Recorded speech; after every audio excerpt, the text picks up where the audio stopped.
Oke, assalamualaikum warahmatullahi wabarakatuh. Jumpa lagi dengan saya di online business scam dagangankita.com bagian 15 dengan tema 6 kesalahan bisnis pemula bersama saya Tri Susilo.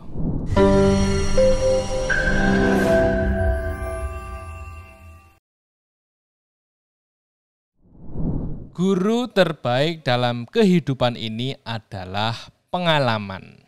Nah, ini penting untuk teman-teman tanamkan pada diri bahwa guru terbaik itu adalah pengalaman. Makanya gali terus, lakukan terus hal-hal saat ini untuk menjadi pengalaman di kemudian hari. Karena dengan pengalaman, dengan kita uji coba, dengan kita melaksanakan dengan baik, itu akan menjadi akan menjadi suatu hal untuk pengembangan diri kita. Selain itu, kita juga bisa mencari guru dalam hal bisnis. Belajar di orang yang lebih pandai, lebih pintar, dan lebih besar bisnisnya itu juga bagus. Tapi pengalaman itu sangat penting karena dengan pengalaman yang banyak kita akan mengetahui hal-hal yang harus kita hindari, hal-hal yang harus kita lakukan, hal-hal yang harus kita inovasikan dan lain sebagainya. Makanya mumpung masih muda, kalau kalian masih muda, jangan buang-buang waktu mudamu hanya untuk hal-hal yang tidak penting. Sekarang masih muda, oke. Tak main game dulu, tak jalan-jalan dulu dan lain sebagainya. Boleh jalan-jalan, boleh main game, boleh. Tapi isi waktu-waktumu itu untuk hal-hal masa depanmu. Ketika kita ahli di dalam bisnis, ya kita belajar bisnis. Jangan hanya terpancing menjalankan, habis itu selesai, terpancing lagi menjalankan, selesai, ya itu nggak akan jadi pengalaman kan gitu toh, malah jadi pengalaman buruk. Terus menghabiskan waktu muda karena masih disupport oleh orang tua dengan menghambur-hamburkan uang, dengan melakukan hal-hal yang nggak penting dan lain sebagainya. Ingat, di kemudian hari kalian akan nyesal kalau perilaku kehidupan di masa muda asal-asalan. Makanya mumpung masih muda, energinya masih banyak, gas aja, lakukan. Gagal, coba lagi. Ada pepatah mengatakan habiskan masa gagalmu. Setiap orang itu kan punya masa gagal dan habiskan di masa muda. Biar nanti ketika kita usianya sudah beranjak lebih dewasa lagi, lebih tua, itu kita sudah tidak melalui masa-masa gagal, masa-masa sulit. Nah, itu makanya ada usia emas. Usia emas itu usia rentan 20 sampai dengan 30 tahun itu usia emas. Nanti usia puncak. Nah, usia puncak itu puncak karir itu di usia 40-an tahun. Nanti baru mulai menurun karena sudah didelegasikan. Harapannya ketika kita masih muda kita gas. Terus nanti usia 30 kita sudah bisa menikmati, usia 40 kita sudah di puncak, ketika kita usia 50 bisnis itu sudah berjalan, bisnis itu sudah didelegasikan, kita tinggal menikmati masa tua kita dengan bahagia kan gitu ya. Jadi pengalaman itu penting. Ingat, guru terbaik adalah pengalaman. Oke, kita lanjut. Berkecimpung di dunia bisnis adalah sebuah perjalanan yang penuh dengan tantangan. Khususnya bagi pembisnis pemula, setiap langkah yang diambil seringkali menjadi proses belajar yang berharga. Nah ini, bisnis itu tidak mudah, tapi bisnis itu juga tidak melulu sulit, kan gitu. Maksudnya dalam menjalankan bisnis memang tidak mudah, tapi sebenarnya tidak sesusah yang kita bayangkan. Asal kita mau belajar, asal kita mau mencoba, apalagi pembisnis pemula ya banyak rasa takut, banyak rasa bingung, banyak rasa cemas, ini nanti berhasil enggak, ini gagal enggak, bisnis yang tak jalanin ini kira-kira cocok enggak dengan saya. Ya gimana tahu gagal atau tidaknya kalau enggak dicoba kan gitu toh. Bagaimana kita tahu cocok atau tidak kalau enggak kita lakukan kan gitu. Makanya pembisnis pemula itu banyak banget kesalahannya. Saya pun juga belum senior, tapi perjalanan bisnis saya sudah menginjak hampir usia 10 tahun kan gitu ya. Jadi ini sudah perjalanan tahun 5 tahun kedua. Jadi sudah melewati fase 5 tahun pertama. Nah, ini banyak banget pengalaman, banyak banget hal-hal yang kadang di luar nalar itu terjadi ketika saya sendiri memutuskan untuk bisnis, memutuskan untuk berwirausaha, memutuskan untuk tidak ikut orang. Dan apakah mudah? Tentu tidak. Tapi dari ketidakmudahan itu saya belajar untuk ternyata untuk mencapai kesuksesan itu ya dibutuhkan waktu, nggak ada yang instan. Butuh proses. Dan sampai di tahun ke berapa ini? Ini tahun ke-7 kalau nggak salah. Sampai di tahun ke-7 ya kita masih mengalami banyak hal. Baik itu kesulitan, ketidakpastian dan lain sebagainya. Tapi itu sudah menjadi hal biasa lah. Tapi kalau untuk pembisnis pemula biasanya terbentur satu masalah itu sudah kacau. Nah, makanya untuk menghindari hal-hal tersebut kita jelaskan 6 aja lah, 6 kesalahan ini udah banyak banget. Nah, itu supaya harapan kita teman-teman yang baru memulai bisnis itu terhindar. Setidaknya bisa meminimalisir di awal lah setidaknya. Jangan sampai sudah masuk terus sudah istilahnya sudah masuk ke laut nggak bisa berenang ya malah susah kan gitu. Jadi kita harus belajar dulu ya. Kalau saya dulu ya udah masuk aja ya, bisa nggak bisa harus berenang, harus sampai tepi kan gitu toh. Tapi saya pengen teman-teman yang menyaksikan video ini bisa mengambil dari pengalaman yang saya lakukan, harapannya lebih mempermudah lah. Jadi memang bisnis itu tidak segampang yang kita lihat. Bisnis itu tidak segampang yang orang-orang katakan, ayo bisnis saja, gampang. 9 dari pintu rezeki itu dari berdagang, ya benar. Tapi tidak semudah itu, harus dipelajari. Tapi kita harus mencoba, harus jadi pembisnis. Supaya apa? Supaya kita bisa lebih bermanfaat. Bukankah kehidupan ini harus menciptakan kebermanfaatan kan gitu ya. Oke, kita lanjut. Apa pembisnis pemula itu? Sebelum kita membahas seputar masalah yang sering dialami pembisnis pemula, kita harus memahami apa itu pembisnis pemula. Orang yang termasuk pembisnis pemula adalah mereka yang baru menjalani usahanya di bawah 5 tahun. Nah, bisa dikatakan pembisnis pemula itu yang masih menjalankan bisnis, yang sedang menjalankan bisnis di bawah 5 tahun atau newbie lah.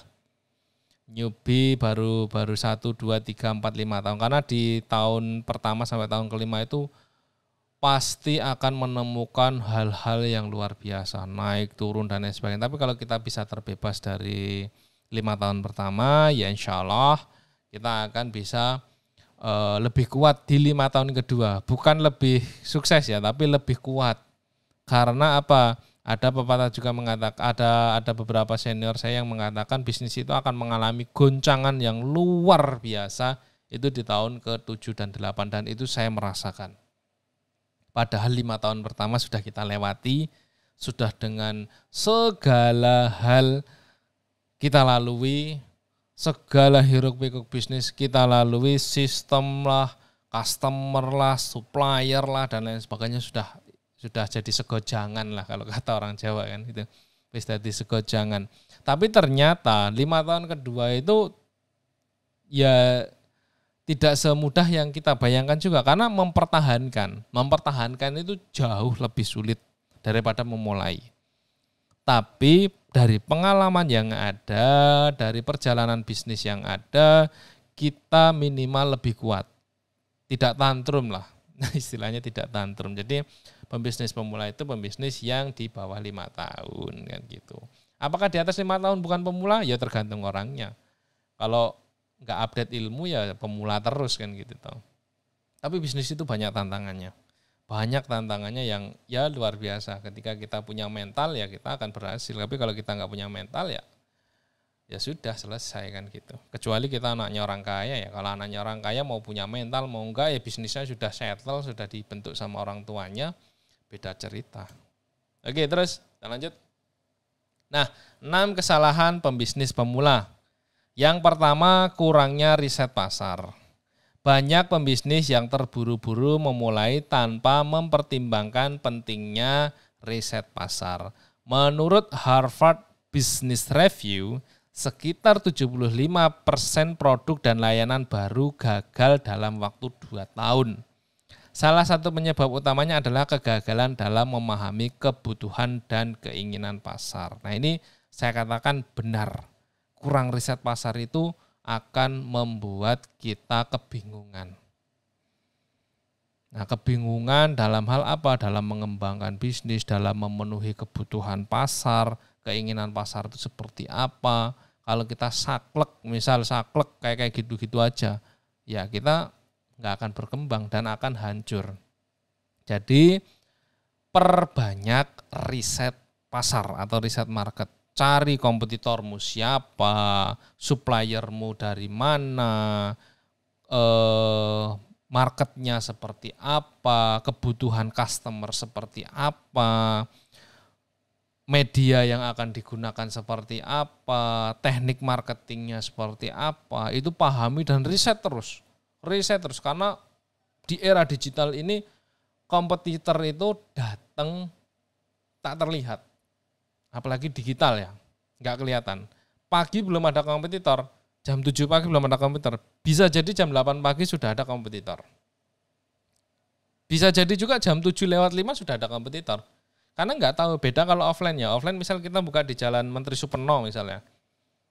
Terus tiba-tiba hari itu ada yang datang, kan kelihatan. Oh itu lagi persiapan tuh, pasti kan ada persiapan. Tapi kalau online atau digital, itu kan kita nggak tahu orang itu mengerjakan jam berapa, orang itu melakukan apa, tiba-tiba sudah masuk aja di pasar. Nah kalau kita nggak agresif, nggak riset pasar, ya sudah. Terus gaya belanja itu berubah-ubah, gaya belanja customer. Nah itu harus kita riset. Jadi jangan sampai tidak mau riset. Lakukan riset, ini hal yang paling mendasar. Riset terus. Terus yang kedua, tidak mempunyai rencana bisnis yang jelas. Dalam semangat memulai bisnis, pembisnis pemula terkadang melupakan pentingnya rencana bisnis yang matang. Tanpa panduan atau rencana yang jelas, bisnis bisa kehilangan arah dan sulit mencapai tujuan yang diharapkan. Nah, minimal itu punya target. Minimal punya target. Minimal juga itu harus punya rencana jangka pendek dan rencana jangka panjang. Kira-kira per minggunya kita harus seperti apa, per bulannya harus seperti apa, per tahunnya harus seperti apa. Apa saja yang harus kita capai, teknik apa yang harus kita lakukan, hal-hal yang harus kita hindari, itu harus kita rencanakan. Cara berkompetisi yang baik, cara memenangkan kompetisi dan lain sebagainya, itu harus punya rencana jelas. Kalau kompetitor mainnya gini, kita harus mainnya gini. Kalau kompetitor seperti A, kita harus seperti B. Tapi jangan melulu fokus ke kompetitor ya, karena kita akan pusing. Kalau kita terlalu mikirin kompetitor, kita nggak akan jalan. Yang penting jalan, tapi punya rencana. Rencananya apa? Pengembangan produk kah? Pengembangan tim kah? Atau pengembangan lain sebagainya. Harus ada rencananya. Disusun lah. Disusun dengan baik, nanti di checklist.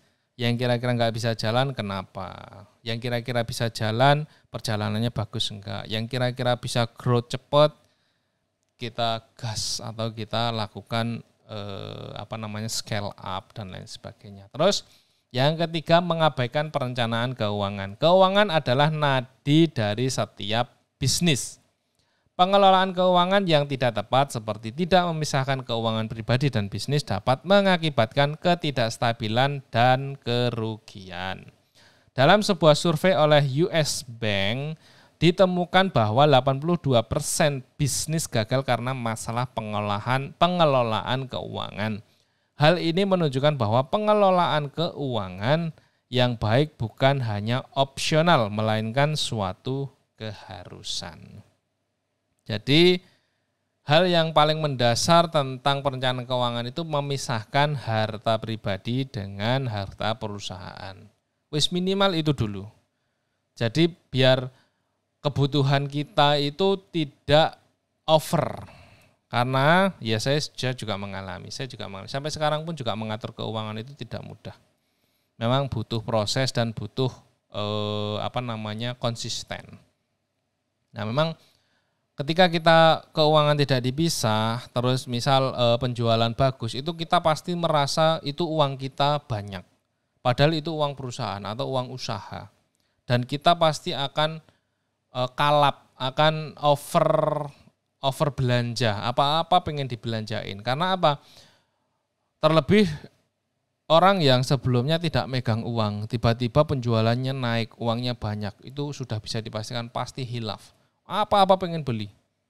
Punya uang 100 juta, wis pengen ganti motor, ganti mobil, beli mobil baru, beli HP baru, semuanya pengen dibeli. Karena saya juga mengalami. Tapi semakin berjalannya waktu, saya sadar bahwa memang harus ada perencanaan atau pemisahan. Nah, pemisahan ya meskipun kadang sering terjadi dipakai dulu dan lain sebagainya, tapi ya itu pilihan lah. Yang penting kita punya perencanaan keuangan, minimal kita belajar memisahkan, kita belajar untuk mencatat, kita belajar membuat pos-pos budget seperti yang kemarin kita bahas soal modal dan pengelolaannya dan lain sebagainya gitu ya. Jadi perencanaan keuangan itu penting banget supaya bisnis kita bisa berjalan dan bertumbuh. Terus yang keempat, merasa memiliki cukup ilmu pengetahuan seputar bisnis. Ilmu dalam berbisnis sangatlah penting, terlebih lagi situasi dan kondisi bisnis terus fluktuatif. Tren berubah seiring berjalannya waktu.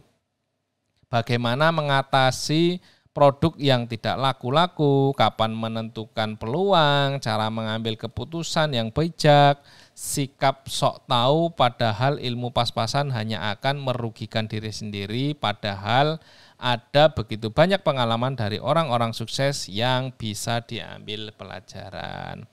Pinter boleh, sok-sokan jangan. Jadi ojo keminter, pinter oleh tapi ojo keminter. Kebanyakan orang sekarang ini sok pinter, nggak mau belajar. Alah dia itu apa, biasa aja dan lain sebagainya. Jangan gitu, karena hidup ini harus terus belajar. Karena banyak hal baru yang akan terus berubah, terus harus kita pelajari. Ilmu itu selalu berkembang. Baik belajar secara berbayar ataupun belajar gratis, yang jelas silaturahmi, komunikasi, mencari referensi itu sangat penting. Jangan pernah merasa sok pinter. Meskipun oke lah pengetahuannya bagus, terus cara menangkap ilmunya cepat. Ya itulah, makanya banyak orang yang pinter tapi keblinger. Orang yang pintar tapi nggak jadi apa-apa, orang yang kelihatannya bodoh tapi ternyata malah berbisnis sukses dan lain sebagainya. Ya itu salah satu dari jangan merasa memiliki ilmu pengetahuan yang banyak. Jadi teruslah belajar. Isi otakmu dengan ilmu-ilmu baru. Investasi terbaik kan leher ke atas bukan leher ke bawah. Jadi ya saya juga kadang prihatin dengan orang-orang yang baru dapat ilmu sedikit aja udah, aku bisa, pakai ini bisa dan lain sebagainya. Ya monggo lah, tapi jangan sok-sokan lah. Jangan sok-sokan, karena di luar sana masih ada banyak orang yang lebih sukses. Orang yang lebih sukses, orang yang lebih pintar itu banyak. Banyak banget. Dan mereka tidak terlihat. Mereka di balik layar. Yang di depan layar ya sedikit. Yang mau berbagi itu sedikit, tapi yang banyak ilmunya, yang kaya raya itu biasanya di balik layar. Nah, orang-orang yang seperti itulah yang harus kita dekati, harus kita cari informasinya, harus kita ajak komunikasi dan lain sebagainya, supaya kita tidak merasa sok-sokan paling punya ilmu. Oke? Kita lanjut. Yang kelima, tidak mampu menentukan peluang. Seorang entrepreneur harus bisa memutar otak bagaimanapun caranya supaya dagangannya bisa laku. Bisnis merupakan investasi yang penuh dengan resiko, tetapi bisa diminimalisir dengan ketepatan membaca peluang dan perencanaan bisnis yang jelas, berani mengambil resiko dan tetap percaya diri atas setiap keputusan yang diambil. Nah, ini juga penting. Seorang pembisnis berbeda dengan seorang karyawan. Kalau karyawan biasanya ada yang namanya top management, yang pengambil keputusan dan lain sebagainya. Ketika kita menjalankan bisnis, semua peluang, semua keputusan itu harus kita ambil dan harus kita tentukan. Ketika ada peluang, ya kita harus eksekusi. Nah, kebanyakan kesalahan pembisnis itu tidak bisa menentukan peluang. Peluang itu hadir seperti apa sih? Peluang hadir itu terkadang ketidaksengajaan. Misal, kita lagi memikirkan hal-hal pengembangan bisnis tentang produk misalnya. Tiba-tiba kita ketemu teman yang bercerita tentang produk yang hampir-hampir mirip, misal produk kaos. Nah, berbicara soal kaos. Nah, itu mungkin peluang. Kalau kita bisa membaca dan menentukan, itu bisa jadi peluang. Tapi kebanyakan enggak. Egois lah tentang apa yang dia pikirkan. Egois boleh. Tapi bisnis itu kan jangan terlalu egois lah, jangan terlalu egois. Harus harus fleksibel. Kita harus bisa menentukan peluang dengan fleksibel. Prinsip boleh, punya prinsip sangat bagus. Tapi peluang itu kadang bertolak belakang dengan prinsip kita. Oke? Jadi berani mengambil resiko dan tetap percaya diri. Pokoknya apapun yang terjadi resikonya saya ambil dan saya percaya diri. Pede. Ketika kita pede, pikiran kita tenang, pikiran kita fresh, pikiran kita fokus, dan kita konsisten, insya Allah kesalahan-kesalahan itu akan terhindar. Terus yang terakhir, salah memilih partner atau rekan kerja. Kesuksesan seorang entrepreneur sangat ditentukan oleh partner atau mitra. Anda harus mampu memilih supplier, reseller, dan customer yang tepat. Jika salah satu dari 3 hal tersebut bermasalah, kemungkinan besar bisnis Anda akan sulit berjangka panjang. Jadi, rekan kerja atau partner itu sangat penting. Baik itu supplier, kita harus menjalin komunikasi, kita harus menjalin gimana caranya keberlangsungan bisnis, gimana kita membuat kongsi dan lain sebagainya. Reseller, misal kita mau kita mau buka peluang untuk orang lain, terus nanti customer yang tepat ini customer yang sesuai dengan produk yang kita jual atau sesuai dengan karakter produk kita kan gitu. Jadi ketika kita salah mendapatkan customer, ya pasti ujung-ujungnya feedback negatif. Tapi jangan pernah merasa putus asa atau sedih kalau misal ada feedback negatif, karena sebaik-baiknya kita melayani pasti akan ada nilai negatif di hadapan orang, tapi kita harus bisa memaksimalkan. Nah, selain itu rekan kerja, tim itu juga penting. Kalau kita salah memilih tim, ya pekerjaan tidak akan selesai. Kalau misal kita salah menentukan rekan bisnis, itu juga akan membuat kacau. Sering terjadi pembisnis pemula itu, misal kongsian nih sama temennya, kongsian berdua, ternyata yang satu rajin, yang satu enggak, yang satunya mau jalan, yang satunya enggak, yang satunya ini jadinya iri-irian. Nah, ketika kayak gitu ya partner yang salah ya bubar, pasti bubar. Banyak yang terjadi. Makanya kalau prinsip saya berpartner boleh, tapi partner lepas, bukan partner yang mengikat. Maksudnya gimana?